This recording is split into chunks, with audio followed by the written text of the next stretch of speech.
예수님의 기도 두 번째 시간입니다. 자, 오늘 본문은 예수님의 기도인데 제자들을 위한 기도입니다. 자, 예수님은요 지금 자식과 같은 제자들을 두고 떠나셔야만 합니다. 그래서 요한복음 13장서부터 16장에서는요 가르침으로 제자들을 준비시켰어요. 그리고 17장에서는요 제자들을 위해 하나님께 기도하십니다. 자, 기도하신 이유는 자신이 할 수 없는 일을 하나님이 해 주시도록 기도한 겁니다. 우리 구절을 보겠습니다. 오늘 본문 구절입니다. 다 같이 읽겠습니다. 내가 그들을 위하여 비옵나니 내가 비옵는 것은 세상을 위함이 아니요 내게 주신 자들을 위함이니이다. 그들은 아버지의 것이로소이다. 아멘. 여기 내게 주신 자들이란 누구죠? 제자들이죠. 좁은 의미로는 제자들이고요. 넓은 의미로는 성도인 우리를 포함한 표현입니다. 자, 그러니까 오늘 본문의 예수님의 기도는 성도인 우리를 위해 기도하신 것이라고 봐도 무방하다는 겁니다. 자, 왜 기도하셨죠? 그 이유는 성도인 우리가 하나님 것이기 때문이에요. 그 구절이 그들은 아버지의 것입니다 라는 구절입니다. 그 의미는 성도는 다 하나님의 소유라는 말이에요. 여러분, 우리는 누구의 소유라고요? 하나님의 소유예요. 우리는 누구의 것이라고요? 하나님의 것입니다. 내 것이 아닙니다. 네, 하나님의 것이에요. 베드로는요 이와 관련하여 베드로전서 2장에서 성도인 우리를 향해 그의 소유된 백성이라고 묘사합니다. 우리 베드로전서 2장 9절 한번 보고 가겠습니다. 우리 다 같이 한번 읽어볼까요? 시작. 그러나 너희는 택하신 족속이요 왕같은 제사장들이요 거룩한 나라요 그의 소유된 백성이니 이는 너희를 어두운 데서 불러내어 그 기이한 빛에 들어가게 하신 이의 아름다운 덕을 선포하게 하려 하심이라. 아멘. 보세요. 그의 소유된 백성이 누구라고요? 우리라는 겁니다. 자, 여기서 성도인 우리가 하나님의 소유라는 말은요 두 가지 중요한 의미를 가지고 있습니다. 먼저는요 하나님의 소유이기 때문에 하나님의 철저한 보호와 감독 아래 있다라는 거예요. 하나님은요 자기의 소유된 백성을 먹이시고 보호하시고 감독하시는 분이에요. 한마디로 하나님은요 성도인 우리를 세심하게 돌보고 지키시는 분이라는 겁니다. 그것도 어떻게 지키실까요? 완벽하게 지키시는 분이에요. 완전하게 지키시는 분이에요. 그래서 지금 이만큼 우리가 살고 있는 겁니다. 여러분이 잘 살아서 이만큼 산 것 같죠? 절대 그렇지 않아요. 하나님이 세심하게 돌보고 지키셨기 때문에 저와 여러분이 이만큼 살고 있는 겁니다. 그 다음은요 성도인 우리가 이미 오래전에 하나님에 의해 선택되었다라는 겁니다. 자, 바울은요 이것을 에베소서 1장에서 그 시기를 창세 전이라고 못 받고 있습니다. 우리 한번 볼까요? 에베소서 1장 4절입니다. 우리 다 같이 읽어볼까요? 시작. 곧 창세 전에 그리스도 안에서 우리를 택하사 우리로 사랑 안에서 그의 앞에 거룩하고 흠이 없게 하시려고. 아멘. 여기서 우리가 착각하지 말아야 할 것이 있습니다. 그것은요 우리가 괜찮아서 하나님이 선택한 것이 아니라는 거예요. 늘 제가 말씀드리지만 하나님이 우리를 선택하셨을 때는요 우리는 아무것도 아닌 존재였습니다. 여러분, 창세전에 여러분이 존재했다고 생각하십니까? 아니 50년 80 넘으신 분이 있으니까 100년 전에 여러분들이 이 세상에 있었을 거라고 생각하십니까? 없었어요. 그런데도 하나님이 우리를 택하셨습니다. 그 의미는 우리가 하나님 앞에 우리는요 자랑할 것도 절망할 것도 없다라는 사실이에요. 그저 있는 모습 그대로 나오면 된다는 겁니다. 왜요? 하나님이 저와 여러분을 택하셨기 때문에, 하나님의 백성으로 삼아주셨기 때문에 우리는 그저 나오는 것뿐이에요. 하나님은요 우리가 당신 앞에 나온다는 그 자체를 기뻐하신다는 겁니다. 그러니 우리가 하나님 앞에 나올 때 이것저것 재지 말고 나오지 마세요. 가끔 전도를 하다 보면 그런 분들이 있어요. 내가 죄가 많아서 죄를 너무 많이 져서 못 나갑니다. 네. 아직 나갈 때가 되지 않았습니다 라고 이야기하는 것은 자기에게 어떤 의미를 두는 거예요. 자기가 좀 괜찮은 존재가 되면 하나님 앞에 나갈 수 있다는 생각을 하는데 아니에요. 우리는 한 번도 하나님 앞에 괜찮은 존재가 되었던 적이 있었을까요? 없었을까요? 없었어요. 지금도 마찬가지입니다. 여러분, 한 주간 살면서 얼만큼 하나님 말씀대로 사셨습니까? 못 살았어요. 우리 속으로는 남을 미워했고요. 늘 게을렀고요. 하나님과 전혀 상관없는 삶을 살았습니다. 그런데도 하나님은요 우리를 택하셨고 우리를 날마다 오는 것을 기뻐하신다라는 겁니다. 그러니 여러분 하나님 앞에 나오는 것에 주저하지 마세요. 항상 하나님은 나를 향하여 두 손을 벌리고 계신다는 사실을 가지고 나오시길 바랍니다. 그런데 창세전에 누가 안에서 우리를 택하셨다고 합니까? 그리스도 안에서입니다. 그래서 예수님이 성도인 우리를 위해서 지금도 계속 기도하고 있는 거예요. 하늘 보좌 옆에 앉으셔서. 자, 그러면 예수님이 제자들과 성도인 우리를 위해 어떤 기도를 하셨을까? 두 가지를 살펴볼 수 있는데, 첫 번째, 보존해 달라는 기도를 하셨습니다. 우리 11절을 보겠습니다. 11절입니다. 다 같이 읽겠습니다. 나는 세상에 더 있지 아니하오나 그들은 세상에 있사옵고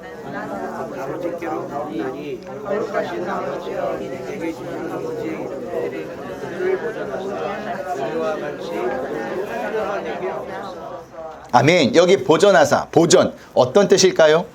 헬라 단어는요 테레손인데 굳게 잡아 안전하게 지켜달라는 의미입니다. 자, 예수님이 하나님께 이렇게 기도하셨다면 하나님은 성도인 우리를 항상 굳게 잡아 안전하게 지켜줘야 하는 거 아닙니까? 그런데 현실은 어떻죠? 우리의 삶을 보면 하나님이 우리를 굳게 안전하게 지켜 잡아주신다는 느낌이 별로 없습니다. 혼자인 것 같아요. 우리의 느낌이 그렇다고 하나님이 우리를 굳게 잡아 안전하게 지키지 않는 것은 아닙니다. 그런데도 우리가 그렇게 느끼는 이유가 있어요. 그 이유는 하나님이 우리를 굳게 잡아 안전하게 지킨다는 것에 대한 우리의 잘못된 생각에서, 시각에서 비롯되었다는 겁니다. 자, 예수님은요 몇 시간 후면 세상을 떠나게 됩니다. 그렇게 되면 세상에 누구만 남게 돼요? 제자들만 남게 되겠죠.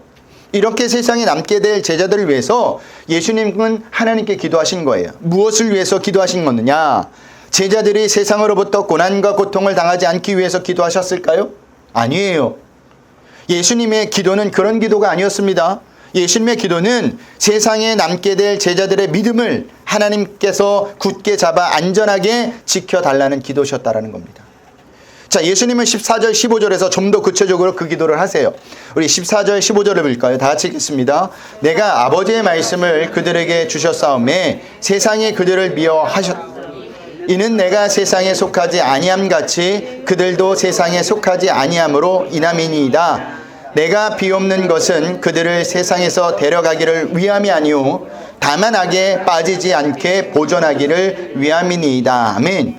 여기 내가 아버지의 말씀을 그들에게 주셨사오매 라는 구절은요 제자들이 예수님에게서 말씀을 받은 자로서 이제 더 이상 세상에 속한 자가 아니라 예수님에게 속한 자가 되었다는 의미입니다. 자, 그 결과 제자들에게 어떤 일이 벌어졌죠? 세상이 제자들을 미워하기 시작한 겁니다. 즉 세상으로부터 환난과 핍박을 받게 되었다는 거예요. 왜 세상이 제자들을 미워하기 시작했을까요? 왜 세상이 제자들에게 환난과 핍박을 가하고 있을까요? 세상에 속한 자가 아니라 예수님에게 속한 자이기 때문이에요. 그래서 예수님이 기도하는 겁니다.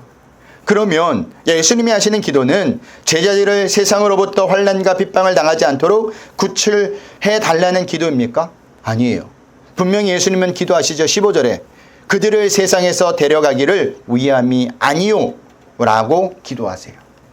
그러면 예수님의 기도는 도대체 어떤 기도란 말입니까? 제자들이 악에 빠지지 않게 굳게 잡아 안전하게 지켜달라는 기도입니다. 그 구절이 다만 악에 빠지지 않게 보존하기를 위함이니이다 라는 구절이에요. 이런 예수님의 기도를 통해 우리가 알 수 있는 것은요 제자들과 성도인 우리를 편안하게 지내는 것으로 세상에 남겨놓은 것이 아니라 제자들과 성도인 우리가 세상에서 악에 빠지지 않게 하나님이 굳게 잡아 안전하게 지켜달라고 지금도 기도하고 있다는 것을 우리가 알 수 있어요. 그러면 여기서 말하는 악은 무엇일까? 세상에서 말하는 도둑과 살인과 같은 나쁜 짓을 의미하는 걸까요? 아니에요. 예수님이 기도하신 악은요 하나님이 아닌 인간 중심으로 살아가는 것을 의미합니다. 인간이 자신만을 위해 존재하고 그것을 목적으로 살아가는 것이 예수님이 말씀하시는 악, 성경에서 말씀하시는 악이에요. 그러니까 하나님 없이 내 힘으로 나만을 위해서 사는 것이 뭐라고요? 악이에요. 성경이 말하는 악. 왜 이게 악이냐? 하나님 중심이 아닌 인간 중심으로 살 때 인간은 멸망할 수밖에 없기 때문입니다. 이것을 볼 때 예수님이 악에 빠지지 않게 하나님이 굳게 잡아 안전하게 지켜달라는 기도는 제자들과 성도인 우리가 세상에서 추구하는 방식에 빠져들지 않도록 하나님이 굳게 잡아 안전하게 지켜달라는 기도예요. 그런 의미에서 성도인 우리는 하나님의 도움을 받아서 세상에서 성공하는 사람이 아닙니다. 하나님의 도는 성도가 악에 빠지지 않게, 즉 세상의 삶의 방식에 빠져들지 않도록 지키시는 것이라는 겁니다. 그러면 왜 하나님의 도움이 필요할까요? 그것은 성도인 우리가 아무리 말씀을 붙들고 살려 해도 항상 우리 주위에는 하나님 없이 살아가는 세상 사람들의 유혹이 많기 때문이에요. 그 유혹이 무엇입니까? 하나님 없이도 잘 먹고 잘 사는 거예요. 그들은 하나님 없이 이렇게 예배드리지도 않고도 잘 놀러 다녀요. 그런데도 아프지도 않아. 그리고 자녀도 잘 돼. 아무 걱정 없이 사는 모습입니다. 그때 성도인 우리도 그런 세상 사람들을 보면서 신앙이 흔들리죠. 그리고 이런 생각을 합니다. 나도 저렇게 살았으면. 그 유혹이 뭡니까? 그때 잘 살 수 있는, 그때 하나님이 우리를 굳게 잡아 안전하게 지켜달라는 것이 예수님의 기도예요.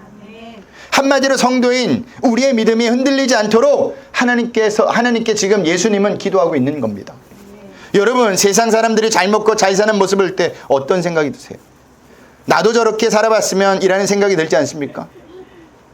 저는 그렇게 들어요. 저만 그럴까요? 저도 들어요. 그런데 그것이 우리의 생각을 흔드는 사단의 유혹이에요. 사단은 우리를 그렇게 늘 유혹합니다. 그래서 세상적으로 잘 먹고 잘 사는 사람을 우리 옆에 딱 붙여놓는 거예요. 그리고 우리를 흔들죠. 그때 우리가 놓치지 말아야 할 것이 있습니다. 뭘까요? 세상은 하나님의 심판 아래 놓여 있다는 사실이에요. 지금은 아무리 번성한다 해도 결국은 하나님의 심판을 받게 될 것이라는 겁니다. 우리는 이 사실을 구약 성경을 통해 살펴볼 수가 있죠. 이스라엘 백성을 멸망시킨 나라가 있습니다. 두 나라. 북이스라엘을 멸망시킨 나라는 어디예요? 아수르입니다. 그리고 남유다를 멸망시킨 나라는 어디예요? 바벨론이에요. 얼마나 나라가 컸던지 그냥 아수르라고 이야기하지 않고 아수르 제국, 바벨론 제국 이런 말을 많이 써요. 책을 보면. 그런데 그 아수르 제국과 바벨론 제국이 지금도 존재합니까? 존재하지 않죠. 역사 속으로 사라져 버렸습니다. 그것이 세상의 결국이에요. 우리는 자꾸만 눈에 보이는 것, 지금 당한 현실에 대해서 그게 전부인 양 생각하는데 아니에요. 시간이 지나면 무엇이 진짜인지, 무엇이 가짜인지, 무엇이 좋은지, 무엇이 나쁜지 알게 되어 있다는 겁니다. 드러나게 되어 있다는 겁니다. 그렇기 때문에 그때 우리에게 가장 필요한 것이 무엇일까요? 사단의 유혹이 우리를 막 흔들 때 우리에게 필요한 것이 뭘까요? 믿음이에요. 사단의 유혹을 물리칠 수 있는 믿음입니다. 그래서 예수님이 제자들을 위해서 그것을 위해서 기도하는 거예요. 사단이 우리 제자들을 흔들 때, 우리 성도를 흔들 때 그들이 흔들리지 않도록 그것을 보고도 유혹에 넘어가지 않도록 붙들어 달라는 거예요. 하나님을 믿는 믿음으로. 그렇다고 지금 여러분들에게 제가 잘 먹고 잘 살지 말라는 말이 아닙니다. 저는 여러분들이 이 세상에서 잘 먹고 잘 살았으면 좋겠어요. 아멘을 혼자 하시네. 또 그것을 일부러 마다할 필요도 없어요. 그렇게 살면서도 그것이 전부가 아니고 하나님이 전부이고 예수님이 전부라는 생각을 가지고 살면 됩니다. 근데 문제는 뭐냐? 하나님이 아닌, 예수님이 아닌 세상이 전부인 양 그것을 보고 살아가는 것이 문제라는 거예요.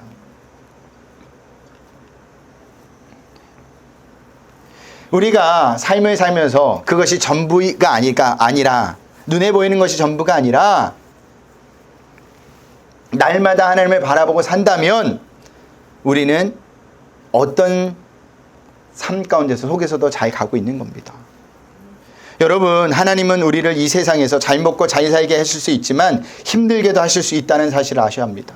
하지만 이것은 중요한 것이 아니에요. 중요한 것은 뭐냐? 하나님이 우리의 믿음을 굳게 잡아 안전하게 지켜주고 있다라는 사실입니다. 그로 인해 우리를 구원하시는 것이 하나님의 목적이에요. 그런데 우리의 목적은 항상 어디 있느냐? 세상에 있어요. 그래서 우리는 말씀을 통해서, 기도를 통해서 우리의 시선을, 우리의 목적을 하나님으로 돌려야 한다라는 겁니다. 자, 그런데 예수님만이 이 기도를 하신 것이 아닙니다. 성도인 우리에게도 예수님은 이 기도를 하라고 말씀하셨어요. 마태복음 6장 13절을 볼까요? 마태복음 6장 13절입니다. 다 같이 읽겠습니다. 우리를 시험에 들게 하지 마시옵고 다만 악에서 구하시옵소서. 나라와 권세와 영광이 아버지께 영원히 있사옵나이다. 아멘. 자, 이 기도는 예수님이 제자들에게 가르쳐준 주기도문입니다. 이렇게 기도하라고. 너희는 이렇게 기도하라. 그러니까 우리도 악에 빠지지 않도록, 시험에 들지 않도록 기도하셔야 한다는 겁니다. 왜 날마다 기도해야 합니까? 사단의 유혹은 날마다 오기 때문이에요. 여러분, 사단의 유혹은 오늘 왔다고 해서 내일 오지 않는 게 아니에요. 오늘 아침에 온 유혹은 점심에도 올 수 있고 저녁에도 올 수 있어요. 그래서 날마다 기도하셔야 하는 겁니다. 이것이 예수님이 제자들과 성도인 우리를 위해 하나님께 드린 첫 번째 기도였습니다. 자, 두 번째 기도를 살펴보겠습니다. 16절입니다. 우리 다 같이 읽겠습니다. 내가 세상에 속하지 아니함 같이 그들도 세상에 속하지 아니옵사나이다. 아멘. 자, 성도란 누구죠? 예수님처럼 세상에 속하지 않는 자입니다. 세상에 속하지 않았다는 의미는 세상 사람들이 사는 것처럼 살지 않는 사람이라는 거죠. 만약 성도인 우리가 세상 사람들이 살아가는 방식을 본받아 산다면 그것은 곧 뭐에 빠지는 길일까요? 앞에서 이야기했던 것처럼 악에 빠지는 길입니다. 그래서 예수님이 15절에 내가 비옵는 것은 그들을 세상에서 데려가기 위함이 아니요 다만 악에 빠지지 않게 보존하기를 위함이니이다 라고 기도하셨던 겁니다. 하지만 이게 그렇게 쉽지가 않아요. 삶을 살다 보니까 쉽지가 않아요. 정말. 왜 쉽지 않습니까? 성도인 우리가 세상에 속에 살고 있기 때문이에요. 예를 들면 이런 겁니다. 안데르센 동화 미운 오리 새끼들 다 아시죠? 거기 나오는 백조가 우리의 모습, 세상에 사는 성도인 우리의 모습과 비슷하다는 겁니다. 그 동화의 줄거리는 백조의 새끼가 오리 새끼들의 tum바구니에서 자신들과 다르다는 이유로 천대를 받고 살다가 결국 자신이 백조임을 깨닫게 되는 이야기죠. 그러므로 세상 속에서 성도인 우리가 구별된 존재로 산다는 것은 당연히 쉬울까요? 어려울까요? 어려울 수밖에 없는 거예요. 여러분, 군대 생활이 쉬울까요? 어려울까요? 어려워요. 근데 견딜 수 있는 게 뭔지 아세요? 어렵다고 생각하고 가니까 견디는 거예요. 쉽다고 생각하면 군대 생활 못 견뎌요. 그냥 어렵다라는 생각을 갖고 긴장을 갖고 가니까 웬만한 것들은 다 참아지더라고요. 마찬가지입니다. 세상 속에 사는 것, 성도로서 사는 것 쉽지 않아요. 만만치 않아요. 그래서 어려운 겁니다. 그래서 차라리 세상에서 빠져나와 성도들끼리 어울려 살면 그나마 낫겠죠. 하나님은 성도를 그런데 그렇게 살게 하지 않습니다. 왜 그렇게 살지 않을까요? 그 이유는 성도인 우리의 모습을 통해 세상 사람들이 잘못 살고 있음을 드러내기 위함이에요. 그리고 이 땅에서 우리가 하나하나 훈련을 받고 가는 과정이라는 사실입니다. 그래서 성도는요, 돈 때문에 불의를 행하고 내 유익 때문에 다른 사람에게 피해를 주는 삶을 살아서는 안 돼요. 왜냐하면 세상 사람들처럼 내 유익을 따라가는 것이 곧 진리를 버리는 것이고 세상이 좋다는 것을 스스로 인정하는 꼴이 되는 것이기 때문이에요. 하지만 방금 말씀드렸듯이 그게 쉽지 않습니다. 그렇다고 방법이 없는 것이 아닙니다. 방법이 있어요. 그 방법은 오늘 예수님의 기도에서 찾아볼 수가 있는데 그 방법은 진리를 사랑하면 됩니다. 진리를 사랑할 때, 진리만을 원할 때 성도인 우리는 세상 사람들처럼 내 유익에 따라 살지 않는다라는 겁니다. 왜 내 유익을 따라 살지 않는 겁니까? 그 이유는 진리보다 중요한 것이 없기 때문이에요. 그래서 진리를 위해 살 수 있게 된다는 거죠. 자, 그런 의미에서 여러분에게 중요하게 생각하는 것이, 여러분이 중요하게 생각하는 것이 무엇이죠? 다들 다르겠지만 가장 공감하는 공통 분모는 딱 하나일 겁니다. 부모. 그렇죠. 자식이에요. 자식. 여러분은 자식을 사랑하니까 어떻게 합니까? 자기 자식을 위해서라면 무엇이든 해요. 만사제 쳐놓고 하더라고요. 자존심도 창피함도 없어요. 제가 초등학교 6학년 때 친구와 싸운 적이 있습니다. 그때 제가 그만 주먹으로 때려가지고 친구의 앞니빨을 부러뜨린 적이 있어요. 아이고.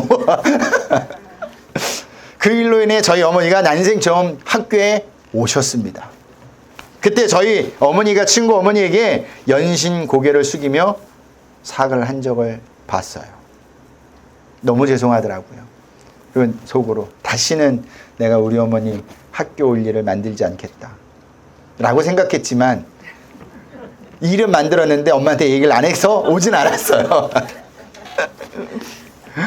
어머니가 한 일도 아닌데 꼭 자신이 한 일처럼 그렇게 사과를 하시는 겁니다. 왜 그렇게 사과를 할까요? 자식을 위해서 그러는 거예요. 그러니 자존심도 창피함도 중요하지 않았던 거죠. 그렇다고 진리가 성도인 우리에게 세상의 유익을 꼭 제공해 주지는 않아요. 진리가 세상의 유익을 꼭 제공해 주었다면 진리를 증거한 제자들은 진리 때문에 죽는 일이 없어야 되겠죠. 하지만 제자들은 다 어떻게 됩니까? 그 진리 때문에 죽습니다. 다 순교를 당합니다. 그래서 그런지 오늘날 성도인 우리의 신앙생활에서 중요한 진리가 빠졌어요. 그리고 그 진리의 자리에서 세상의 복, 세상에서 잘 먹고 잘 사는 것이 들어와 버렸다라는 사실입니다. 진리가 성도인 우리에게 가져다 주는 것은요, 뭘까요? 영원한 생명이에요. 여기서 진리가 뭐냐? 예수님이에요, 예수님. 그런데 영원한 생명보다는 세상의 복을 더 중요하게 여기게 되었습니다. 잘못된 방향으로 가고 있는 거예요. 그렇기 때문에 우리가 정신을 바짝 차리지 않으면 우리도 교회 안에 있지만 신앙생활을 한다고 하지만 세상 유혹에, 사단의 유혹에 넘어가 버릴 수밖에 없는 겁니다. 창세기 13장을 보면 아브람과 롯이 헤어지는 장면이 나옵니다. 그때 아브라함은요, 롯에게 너가 자하면 나는 우하고 내가 우하면 나는 자하겠다고 말을 하죠. 한마디로 땅의 선택권을 누구에게 주겠다는 거예요? 롯, 조카 롯에게 주겠다는 겁니다. 그때 롯이 어떤 선택을 하느냐? 눈에 보기 좋은 요단 땅을 선택합니다. 우리 창세기 13장 10절을 볼까요? 우리 다 같이 읽겠습니다. 이에 롯이 눈을 들어 요단 지역을 바라본즉 소알까지 온 땅에 물이 넉넉하니 여호와께서 소돔과 고모라를 멸하시기 전이었으므로 여호와의 동산 같고 애굽 땅과 같았더라. 아멘. 자, 롯이 땅을 보는 기준은 뭐예요? 어디 가면 먹고 살기 좋으냐 있었습니다. 그런데 롯의 선택은 롯이 선택한 요단 땅은 어떤 곳이었어요? 하나님께 멸망받을 소돔과 고모라가 있는 땅이었다라는 겁니다. 그런데 롯에게는 소돔과 고모라의 악함이 보였던 것이 아니라 단지 뭐만 보였어요? 눈에 보기 좋은 땅만 보였던 겁니다. 그런 의미에서 여러분은요, 세상에서 무엇을 보고 사십니까? 세상이 여호와의 동산 같고 애굽 땅처럼 보입니까? 멸망당할 소돔과 고모라의 악이 보이십니까? 세상에서 멸망당할 악을 본다면 세상은 결코 성도가 본받고 따라갈 곳이 아님을 분명히 알게 될 거예요. 하지만 세상에서 멸망당할 악을 보지 못한다면 어떻게 사느냐? 롯처럼 눈에 보기 좋은 것만 선택하며 가게 된다라는 사실입니다. 그래서 예수님이 이렇게 기도하신 거예요. 우리 17절을 볼까요? 17절입니다. 다 같이 읽겠습니다. 그들을 진리로 거룩하게 하옵소서. 아버지의 말씀은 진리니이다. 19절도 보겠습니다. 또 그들을 위하여 내가 나를 거룩하게 하오니 이는 그들도 진리로 거룩함을 얻게 하려 함이니이다. 아멘. 자, 이 구절들을 보면 진리가 우리를 거룩하게 하는 것을 알 수가 있죠. 그러면 여기서 말하는 거룩은 무엇을 말하느냐? 세상에 속하지 않는 상태를 두고 말한 겁니다. 그리고 19절에서 나를 거룩하게 한다는 말씀 역시 세상에 속하지 않는 것을 두고 하신 말씀이에요. 하나님의 진리의 말씀이 있는가 없는가로 하나님이 세상을 판단하실 겁니다. 우리에 대해서도 역시 마찬가지예요. 우리 속에 진리가 있느냐, 진리가 없느냐로 판단하실 겁니다. 그러므로 성도가 진리에 마음을 두고 진리로 살고자 하지 않는다면 그것은 이미 성도로서 본질을 잃어버렸다고 봐도 무방합니다. 성도는요, 진리로 거룩함을 입습니다. 성도는 말씀으로 거룩함을 입습니다. 그 의미는 이미 성도는 세상에서 구별된 자로 보냄을 받은 자라는 거예요. 아멘. 그렇다면 어떻게 살아야 될까요? 진리로 살아야 합니다. 말씀으로 살아야 돼요. 그렇다면 진리로 산다는 것이 무엇일까? 말씀으로 산다는 것이 무엇일까? 좀 더 쉽게, 아주 간략하게 이야기하면 예수님으로 산다라는 겁니다. 그러니까 예수님만이 우리를 거룩하게 하실 수 있고 예수님만이 우리를 하나님의 심판에서 벗어날 수 있게 하신다라는 겁니다. 그러므로 성도는 날마다 누구를 위해서 누구로 살아야 합니까? 예수님으로 사셔야 돼요. 그게 진리로 사는 겁니다. 그것이 말씀으로 사는 거예요. 말씀이 육신이 되어 이 땅에 오신 분이 누구예요? 요한복음 1장에서 시작할 때 말씀드렸죠. 누구예요? 예수님이에요. 예수님. 그러니 우리는 날마다 그 예수님을 붙잡고 살아야 되는 거예요. 근데 우리는 무엇을 붙잡고 사나요? 예수님을 붙잡고 사시나요? 진리를 붙잡고 사시나요? 말씀을 붙잡고 사시나요? 그렇지 않죠. 아직도 세상의 기준을 붙잡고 삽니다. 세상에 잘된 사람을 보고 그 길을 따라가고 있어요. 여러분, 앞에서도 이야기했지만 결국은 뭡니까? 세상은 망함이에요. 하나님의 심판이라니까요. 잠깐의 기쁨을 누리기 위해서 영혼을 포기하시겠습니까? 아니면 영원한 기쁨을 누리기 위해서 잠깐의 기쁨을 포기하시겠습니까? 잘 생각해 보셔야 합니다. 분명한 답은 있는데도 우리는 영원한 기쁨을 위해 살지 않아요. 무엇을 위해 사느냐? 이 세상의 잠깐의 기쁨을 위해 산다라는 겁니다. 이 세상의 힘듦이 영원할 것 같죠? 그렇지 않아요. 지나가요. 지나가 놓으면 내가 그 세월을 어떻게 지냈는지 모르겠다 하지만 뒤를 돌아보면 지나갔어요. 저희 어머니가 늘 하시는 말씀이에요. 혼자 되시고 두 아들을 키우는데 막막한 거예요. 배운 건 없고. 그래서 식당, 주방 일만 많이 하셨는데 다 크고 두 아들을 놓고 이야기하는 이야기가 뭐냐? 어떻게 그 세월을 내가 견뎠는지 모르겠다라는 겁니다. 근데 지나왔다라는 거예요. 여러분, 아무리 힘들고 어려운 일도 지나갑니다. 근데 영원한 지옥은 지어나가지 않아요. 이것이 예수님이 제자들과 성도인 우리를 위해 하나님께 드린 두 번째 기도였습니다. 말씀을 마치겠습니다. 제가 오늘 두 가지 말씀드렸죠. 첫 번째 예수님의 기도는 성도인 우리가 악에 빠지지 않기를 기도하셨다라는 겁니다. 두 번째 기도는 성도인 우리를 진리로 거룩하게 해달라고 기도하셨다는 거예요.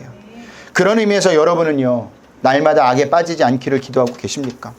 그리고 지금 여러분은 무엇을 향해 전진해 나가고 있습니까? 그것이 예수님입니까? 세상입니까? 스스로 답해 보시길 바랍니다. 그리고 그 답을 통해서 여러분들이 진정으로 가야 될 길, 붙잡아야 될 길, 나아가야 될 길이 무엇인지를 한 주간 생각하시면서 날마다 예수님을 붙잡는 길로 가시는 저와 여러분들이 되시길 주님의 이름으로 부탁드리겠습니다. 우리 하나님 앞에 찬양하겠습니다. 내가 주인 삶은 찬양합니다.